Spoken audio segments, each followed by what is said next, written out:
আসসালামু আলাইকুম। সবাই কেমন আছেন? আশা করি সবাই ভালো আছেন। আল্লাহর রহমতে আমিও ভালো আছি। তো চলে আসলাম আরেকটি নতুন লাইফস্টাইল ভিডিও নিয়ে। তো এই ভিডিওটা হচ্ছে কক্সবাজার থেকে আসার পরদিনের ভিডিও। তো এখানে হচ্ছে কক্সবাজার থেকে কি নিয়ে আসলাম সেগুলোই হচ্ছে খুলছিলাম। তো খুলে এখানে হচ্ছে লইট্টা শুটকি ছিল প্রায় ২.৫ কেজি। তার সাথে ২ রকমের আচার ছিল। তো এবার হচ্ছে আমি অসুস্থ থাকার কারণে হচ্ছে আমি আর মার্কেট যেতে পারিনি। গিয়ে দেখে কোনো কিছু কেনাকাটা করতে পারিনি। তো আমার হাসব্যান্ডই যেটুকু পেরেছে সেটুকুই কিনে নিয়ে এসেছে। তা আমরা হচ্ছে শুটকি খাই না।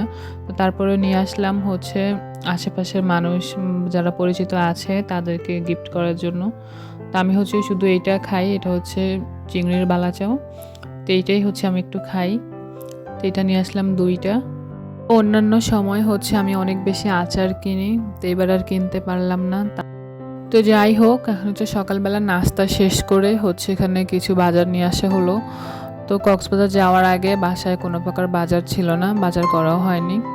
তো এখানে হচ্ছে কিছু মুদি সদাই নিয়ে আসা হয়েছিল, তার সাথে মাছ, মাংস টুকটাক যা লাগতো। তো এখানে ছিল আটা, পোলাওর চাল, বিস্কিট, পাউরুটি, সাথে Vim liquid, tomato sauce, soya sauce. আর এখানে ছিল ২ টা একদম ছোট, ছোট কিউট টাইপের বিস্কিট। তো এগুলো হচ্ছে ছোটবেলায় খেয়েছিলাম। সল্টেজ বিস্কুট বলতাম এগুলোকে। তো এখন আবার অনেক দিন পর পেলাম। আর এই বিস্কুটটা খুবই মজা ছিল, একদম ছোট, ছোট। তো আর ছিল সাথে আদা, রসুন, গুঁড়া দুধ, তারপরে চিনি, ম্যাগি মাসালা, অরিগ্যানো, সাথে ছিল লেক্সাস বিস্কিট। মানে শুকনো বাজার যা লাগতো টুকটাক নিয়ে আসা হয়েছে। তো এদিকে হচ্ছে মাছ, মাংস নিয়ে আসা হয়েছে। মাছ, মাংস বলতে শুধুমাত্র রুই মাছ নিয়ে আসা হয়েছে। আর এখানে ছিল ৪ টা কক মুরগি। এগুলোকে কি কক মুরগি বলে না পাকিস্তানি মুরগি বলে আমার জানা নাই। আমি আসলে হাট বাজার করি না, তার জন্য আমার কোনো আইডিয়া নেই। তো তার সাথে ২ টা ছিল ব্রয়লার মুরগি আর এখানে ছিল রুই মাছ। কত কেজি ছিল সেটাও আমি জানি না। মাছের সাথে কিছু কাঁচা বাজার ছিল, এখানে টমেটো ছিল, তার সাথে ছিল শসা আর ছিল আজকে রান্না করার জন্য ফুলকপি। তো যারা আমার ভিডিওটি দেখছেন এখন পর্যন্ত, তো অবশ্যই ভিডিওতে একটা লাইক দিয়ে ভিডিওটা কন্টিনিউ করবেন। আর যারা চ্যানেলে নতুন তারা অবশ্যই চ্যানেলটা সাবস্ক্রাইব করে রাখবেন। তো সবগুলো মুরগি হচ্ছে আমি অফ ক্যামেরায় ধুয়ে নিয়েছি। এগুলোকে আর কোনো ফিস দেব না। আমি এরকমভাবে ৪ টুকরোই একটা প্যাকেট করে রেখে দেব। যখন যেভাবে লাগবে সেভাবে বের করে কেটে রান্না করব। তো এগুলোকে হচ্ছে জাস্ট আমি ১ বার বা ২ বার ধুয়েছিলাম। ধুয়ে হচ্ছে উপরে যে ময়লা থাকে সেই ময়লাটা সরিয়ে ফেলেছি। আর এই পাশে হচ্ছে মুরগির গিলা কলিজাটা আলাদা রাখলাম। মুরগিগুলো আলাদা প্যাকেট করে ফ্রিজে রেখে দেব। তো আমার ফ্রিজটাও দেখতে পাচ্ছেন একদমই খালি, কোনো কিছুই ছিল না ফ্রিজে। আসলে সময়ের কারণে বাজার করতে পারিনি। এতদিন হচ্ছে আগের মাসে যেসব বাজার করা হয়েছিল তো সেগুলো দিয়েই হচ্ছে এই মাসের অর্ধেকটা পার হয়ে গেছে। তো আজকে অবশেষে সব বাজার নিয়ে আসলো মোটামুটি। তো এখন হচ্ছে আমি মুরগিগুলোকে ফ্রিজে রেখে আসলাম মাছটা ঠিকঠাক করার জন্য। তো আমি হচ্ছে মাছগুলোকেও ধুয়ে নেব ২ বার। ধুয়ে গায়ের থেকে রক্তটা সরিয়ে নেব। তারপরে হচ্ছে মাছগুলোকে প্যাকেট করে ফ্রিজে রেখে দেব। প্লিজ কেউ ভিডিওটি টেনে দেখবেন না, পুরো ভিডিওটি দেখবেন। আশা করি আপনাদের কাছে ভালো লাগবে। তো একটা ভিডিও বানানোর পিছনে কিন্তু অনেক বেশি কষ্ট। তো দেখা গেল সারাদিনে বাসায় অনেক কাজ থাকে। তার ফাঁকে যে কাজগুলোর হচ্ছে এরকম ক্লিপ নেওয়া হয়, তো সেগুলোই হচ্ছে ভিডিওতে শেয়ার করা হয়। তো এত কষ্ট করে একটা ভিডিও বানানোর পর যদি আপনারা টেনে এভাবে দেখেন তাহলে কিন্তু খুবই খারাপ লাগে। তো অবশ্যই পুরো ভিডিওটা দেখবেন, আশা করি ভালো লাগবে।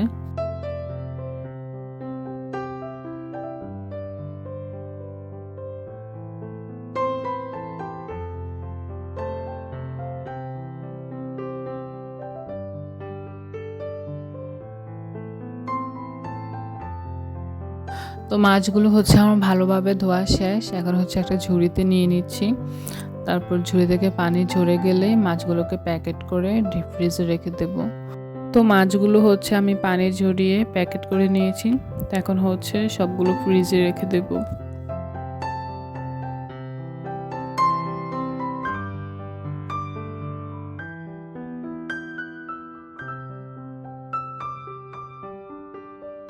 মাছগুলো আমার ফ্রিজে রাখা শেষ। তো এখন হচ্ছে রান্নার কাজে চলে যাব। তো রান্না বান্নার আগে যে সকল জিনিসগুলো দেখলাম খালি মানে শেষ হয়ে গেছে, তো সেগুলো হচ্ছে একটু রিফিল করে নিলাম। এখানে লবণ শেষ হয়ে গিয়েছিল, তো লবণটা হচ্ছে বড় বয়মে নিয়ে নিলাম। তার থেকে হচ্ছে এখন ছোট বয়মে নিয়ে নিচ্ছি রান্নার জন্য।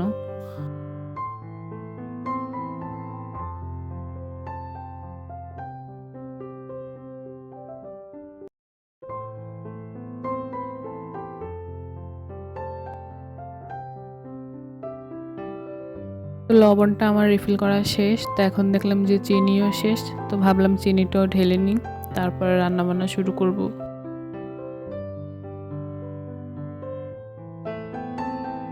তো এখানে হচ্ছে আমি প্রথমে বড় বয়মে হচ্ছে 1 প্যাকেট চিনি নিয়েছি। তো ছোট যে বয়মটা থাকে রেগুলার ইউজের জন্য সেখানেও দেখলাম চিনি নাই, তো এখন বড় বয়ম থেকে ছোট বয়ম নিয়ে নিয়েছি।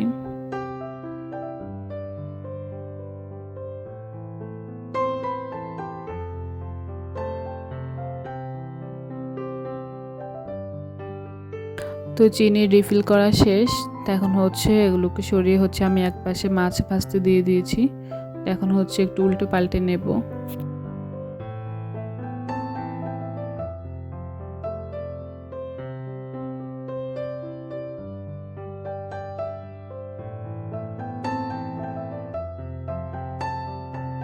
তো মাছগুলো আমার ভেজে নেওয়া শেষ, এখন তুলে নেব।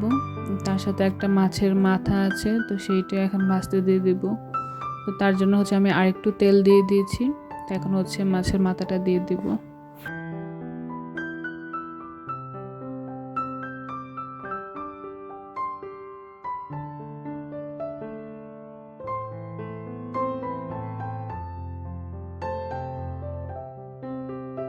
মাছের মাথাটা আমি হালকা আগুনে বসিয়ে দিয়ে এখন চলে আসলাম হচ্ছে তরকারি কাটতে, নয়তোবা দেখা গেল রান্নার দেরি হয়ে যাচ্ছে। আজকে যেহেতু বাজারগুলো নিয়ে এসেছে, তো বাজার গুছিয়ে রান্নাবান্না করতে একটু লেটই হয়ে যাচ্ছে। তো ভাবলাম যে মাছটা ভাজা হোক অল্প আগুনে, আমি এর ফাঁকে হচ্ছে তরকারি কাটি। তো ফুলকপি কাটতে কাটতে দেখতে পেলাম যে ফুলকপির মধ্যে বড় একটা পোকা। এর জন্যই হচ্ছে ফুলকপি সবসময় দেখে শুনে বেছে কাটা উচিত। তো এখন হচ্ছে পোকাটা ফেলে দিয়ে আসছি ফুলকপি সহই, ওইটুকু আর নেইনি। তো বাকিটুকু কেটে হচ্ছে এখন আলু কেটে নিচ্ছি।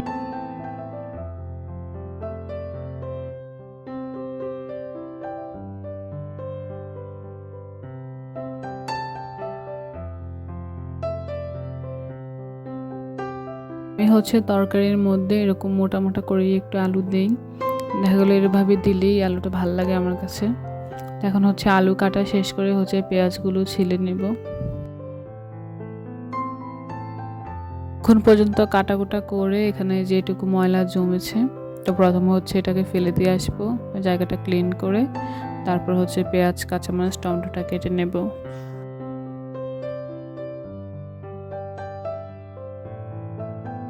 তো পেঁয়াজ কাঁচামরিচ কাটতে কাটতে হচ্ছে বাড়ি থেকে আমার ভাই আসলো। তো আমার আব্বু হচ্ছে এখানে দিয়ে দিয়েছিল খেজুরের রস। এখানে ছিল মোট 5টা বোতল, তা একটা বোতলে হচ্ছে 1 লিটার করে, তো 5টা বোতলে হচ্ছে 5 লিটার।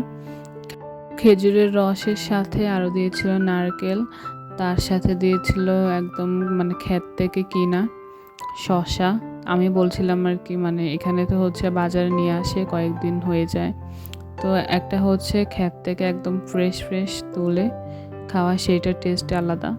একটা হচ্ছে বাজারে কয়েকদিন থাকে তারপরে হচ্ছে বাসায় নিয়ে আসা হয়, তো ওইটার টেস্ট আলাদা। তো এখন হচ্ছে সবগুলোকে ধুয়ে হচ্ছে ডিপ ফ্রিজে রেখে দিচ্ছি, যখন রান্না করব তখন হচ্ছে বের করে নেব। সব কিছু গুছিয়ে এখন হচ্ছে অবশেষে রান্নাটা বসাবো।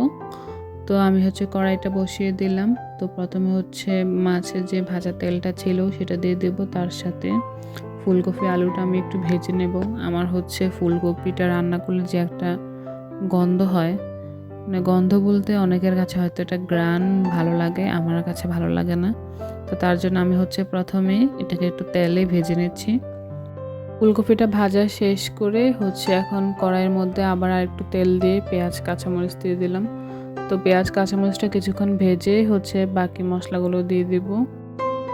তো এখন দিয়ে দেব হচ্ছে প্রথমে জিরা বাটা, তারপরে দেব একটু রসুন বাটা, তার সাথে হচ্ছে রেগুলার মানে যেসব কিছু লাগে রান্নায়, হলুদ লবণ মরিচ, তার সাথে হচ্ছে ধনিয়া গুঁড়া।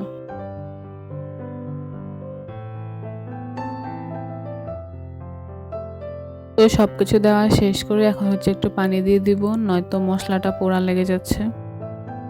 আর সবশেষে দিচ্ছি ধনিয়া গুঁড়া। তো এটা দিয়ে হচ্ছে এখন মশলাটা ভালো করে কষিয়ে নেব। তারপর কষানো শেষ হলেই হচ্ছে ফুলকপিটা দিয়ে দেব। তো মশলাটা আমার ভালো করে কষানো শেষ। তো এখন হচ্ছে ভেজে রাখা ফুলকপি আলু দিয়ে দেব, তার সাথে দেব টমেটো। দিয়েই হচ্ছে এখন মশলার সাথে ফুলকপিটাকে ভালো করে কষিয়ে নেব। তো তরকারিটাকে হচ্ছে কষানোর জন্য আমি চুলার উপরে রেখে বাসার বাকি কাজগুলো করতে আসলাম। তো ডাইনিংয়ের উপরে তো একদমই হযবরল অবস্থা হয়ে আছে। তো সব কিছু হচ্ছে এখন এক এক করে গুছিয়ে নেব।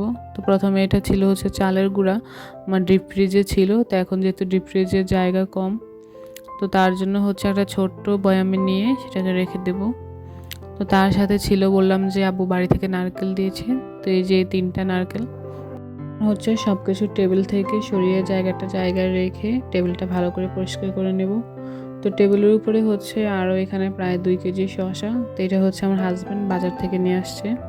তাকে আমি বলেছিলাম যে বাজার থেকে শসা নিয়ে আসার দরকার নেই, তার হচ্ছে মনে ছিল না, তারপরে নিয়ে আসছে। এখন তো মানে পুরো ফ্রিজ ভর্তি শসাই হয়ে গেছে। তো কী করবো, এখন ওইগুলোকে নিয়ে আসলাম ফ্রিজে রাখার জন্য। তো টেবিলটা হচ্ছে এখন খালি হয়ে গেছে। তো এখন হচ্ছে একটা ন্যাকড়া দিয়ে হচ্ছে টেবিলটা ভালো করে মুছে নেব। রান্নার ফাঁকে যদি বাসার অন্যান্য কাজগুলো সেরে ফেলা যায় তাহলে দেখা গেল সময় অনেকটাই বাঁচে। তো যেহেতু চুলার উপরে রান্নাটা বসিয়ে দিয়ে এসেছি, তো এখন হচ্ছে খুব বেশি নাড়াচাড়া করার কোনো দরকার নেই। তো তার ফাঁকেই হচ্ছে বাসার অন্যান্য কাজগুলো সেরে ফেলা যায়।